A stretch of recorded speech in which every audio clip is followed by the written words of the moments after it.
Tangan po ng CIP Calabarzon 4A under ni Regional Director ni Carlos P. Buasin Jr. at ni Edilito Sumangil na pinatanggal na po namin, pero nandyan pa rin sila. Andyan pa rin siya sa posisyon na yan. Hinahadlangan po nila talaga na hindi po maibigay sa amin ang nararapat na para sa amin. Actually, ang DBM budget hindi naman pera nila yan eh. Hindi naman sa kanila galing yan eh. Iyan ay sa Office of the President na gusto itulong din sa amin. So kami ay naukihan na kaya lang mag-a-assist nga sila sa amin kasi nga second government sila. So ibig sabihin sila manggagaling sa kanilang assessment kung okay sa kanila ba o na ibigay sa amin yun. So, napakahirap po nilang paunawain at paintindihin. Talagang ubod na nakatigasan ang puso nila sa pagkagahaman. So, ito po yun. Pero sige lang, tuloy lang tayo kasi ang lahat naman nasa Panginoon naman yan eh. Lahat naman, nilagay tayo ng Panginoon sa posisyon na to at nilagay tayo sa tamang legality para ilaban po yung tama. So, ito po yun. Hindi po tayo magsawa, tuloy-tuloy lang po tayo, magtulungan po tayo hanggat sa makamit po natin yung tama. So, inaasahan ko po ang lahat ng aking katribuhan na ako po ay suportahan. Muli po ako'y nananawagan sa aking mga katribuhan na mga dati ko pa pong mga members namin ay Presipren na sa Antipolo at Teresa, more than 10,000 members. And the 1,500 dito lang po yan sa Pasig. And sa Taguig naman nasa almost 3,000.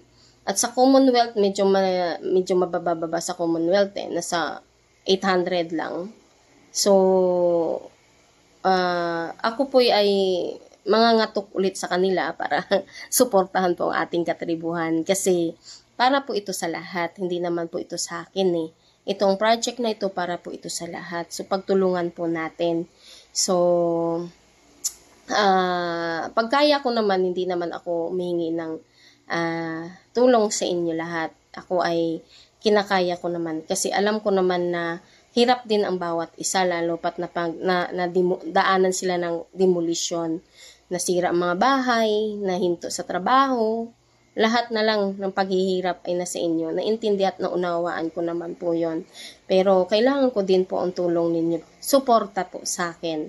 Dito as a chieftain administrator po ninyo, as a Remontado Dumaga Tribe of NCR and Rizal. At salamat din po sa lahat ng sumusuporta po dito sa aming organization. Sa muli po, ako'y nagpapasalamat sa Panginoon dahil ang aming mga estudyante ay dininig na rin po ng DepEd Pasig kasi hindi po sila tinanggap dahil puno na daw ang kanilang school. So actually, grade 1 until high school, dyan na po sila nag-aral. Ang kamalian lang po ng school, tumanggap po sila ng mga estudyante sa ibang bayan. Tulad ng Taytay, Taguig, tinanggap po nilang mga estudyante po na yan. Which is na dapat ang estudyante ng Pasig is yun ang unahin. Saka sila kumuha ng ibang estudyante. Ang nangyari po ay tinanggap po nila lahat ng transferee at ito pong mga katribuhan po na aking estudyante, mga tribo student ko ay hindi po tinanggap sa school. So matapos na po itong first grading, ay hindi pa po nakapasok aking mga estudyante. Pero pasalamat din po ako dito sa superintendent po nila ng pag-asikaso at pagsagot po sa aking request na makabalik ng pag-aaral ang aking mga katribuhang estudyante. Kasi kawawa naman tong aking mga estudyante. Wala nang magulang at naghahanap buhay na lang para mapagtustusan ang sarili. Ang isa naman, may sakit ang nanay. So, siya rin nakakasurvive ng pagtulong sa mga kapatid.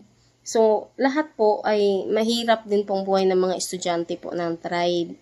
So, salamat din ako sa Panginoon dahil naibalik ulit sila sa pag-aaral sa school.